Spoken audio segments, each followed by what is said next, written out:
존경하고 사랑하는 국민 여러분, 김영주 위원장님과 선배 동료 위원 여러분, 연이은 가뭄과 강풍, 산불까지 여러 재해로 고통받는 국민들께 너무도 송구하지만 꼭 이겨내시라는 저희들도 힘껏 돕겠다는 말씀을 먼저 올립니다. 많은 국민들이 미래의 대한민국을 걱정합니다. 오늘의 대한민국을 일구어낸 희망과 동력이 소진되고 있는 것은 아닌지 고심하는 분들이 많습니다. 도무지 해결될 기미가 보이지 않고 악화되기만 하는 저출생과 인구 감소에 따른 불균등한 인구 증감은 심각한 경고음을 울린 지 오래입니다. 작년 말 정부기관의 분석에 따르면 불과 20여 년 뒤인 2047년에는 전국 229개 시군구 가운데 72개 지역이 인구 소멸 위험 진입 단계로 157개 지역이 소멸 고위험 단계에 해당할 것으로 분석했습니다. 이 중에는 서울 강북 도봉구 등 2곳, 부산 해운대 동래구 등 13곳, 인천 동구 강화군 등 5곳처럼 지방 소멸을 상상도 못했던 수도권 및 대도시 지역도 포함되어 있습니다. 이는 2018년 합계 출산율 0.98명을 기준으로 예측한 통계라고 하니 실제 소멸 속도는 더 빠를 것으로 보입니다. 정치가 이 문제를 해결하지 못하면 우리의 미래는 암울합니다. 환경, 복지, 기후변화, 양성평등 등 반드시 해결해야 할 난제들을 정치가 풀어내지 못한다면 그 대가는 참혹할 것입니다. 사법은 과거를, 행정은 현재를, 입법은 미래를 지향하고 살핀다지만 지금 우리 국회가 밝은 미래를 위해 진지하고 치열하게 경쟁하며 토론한다고 믿는 국민이 얼마나 되시겠습니까? 정치의 효능과 본질은 여전히 방황하며 호도되고 있습니다. 다행히 이번 국회의원 선거제도 개선에 관한 결의안에는 우리의 정치개혁 논의가 지향해야 할 바가 명확히 드러나 있습니다.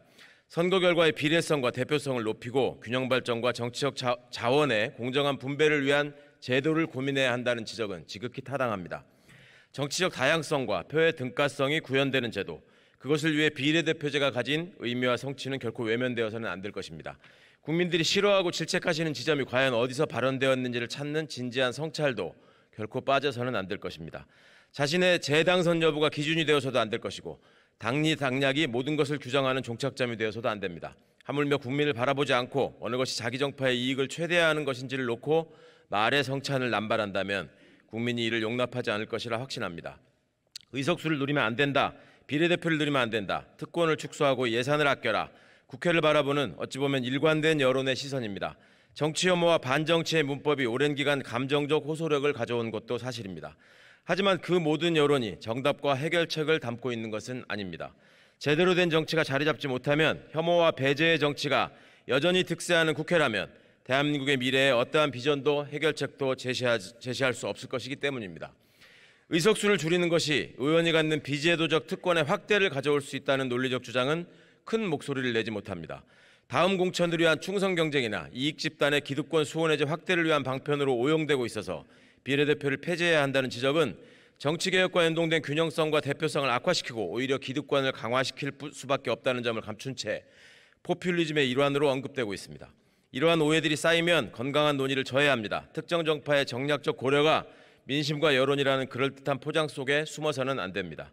많은 울림을 남긴 전두환 대법관의 퇴임사를 원용하자면 국회는 대한민국 민주주의의 상징이자 심장이기 때문입니다. 헌법기관은 그 구성만으로도 벌써 헌법적 가치와 원칙이 구현되어야만 합니다. 그렇다면 이번에 다 함께 논의하는 우리 선거제도 개혁의 방향은 비례성, 대표성, 정치 다양성의 증진이라는 지향점을 결코 버려서는 안 됩니다. 지역 독점을 낳을 수밖에 없는 선거제도, 다양성을 저해하고 기득권을 온전시키는 선거제도를 바꾸자며 우리가 오늘 이 토론에 임하고 있다는 점을 잊어서는 안 됩니다. 대의제와 법치주의는 우리 헌법과 민주주의가 표방하는 핵심적 가치입니다. 그래서 국회의원은 역사적 법적 결과물로 명백한 국민의 대표입니다. 그런데 주권자인 국민의 한 사람 한 사람은 국회의원을 나의 대표로 인식하지 못하는 경우가 많습니다. 그저 교과서에 나오는 이야기일 뿐이거나 선거 때나 나오는 그럴싸한 얘기로 치부하는 경우도 많습니다. 이것이 비례성, 대표성, 정치적 다양성의 위기와 어떻게 무관할 수 있겠습니까? 매우 비논리적이지만 정서적으로는 그럴듯한 바로 이 지점을 파고드는 괴물이 바로 반정치주의입니다.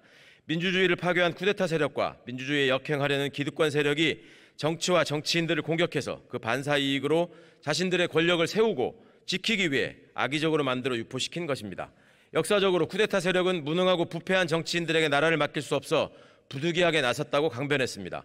정치를 파괴하여 독재 권력을 극대화하고서 가장 선명한 정치 권력자인 대통령 자신은 정치를 초월해서 국민을 위해 일하는 존재인 것처럼 포장하여 군림하고 잘못된 일은 여야의 무책임한 정쟁 탓으로 돌리며 영원한 권력을 누리고자 획책했습니다. 이 불행한 군부 독재의 현대사 속에서 떡고물을 챙긴 재벌, 관료, 언론 등 수구 기득권 세력은 반정치주의가 기득권을 유지시키는 데 유용한 도구라는 것을 알아차리고 그 이데올로기를 유포하여 국민을 감염시키는 데 적극적으로 나섰습니다. 그리고 이 명령은 여전히 사라지지 않고 있습니다.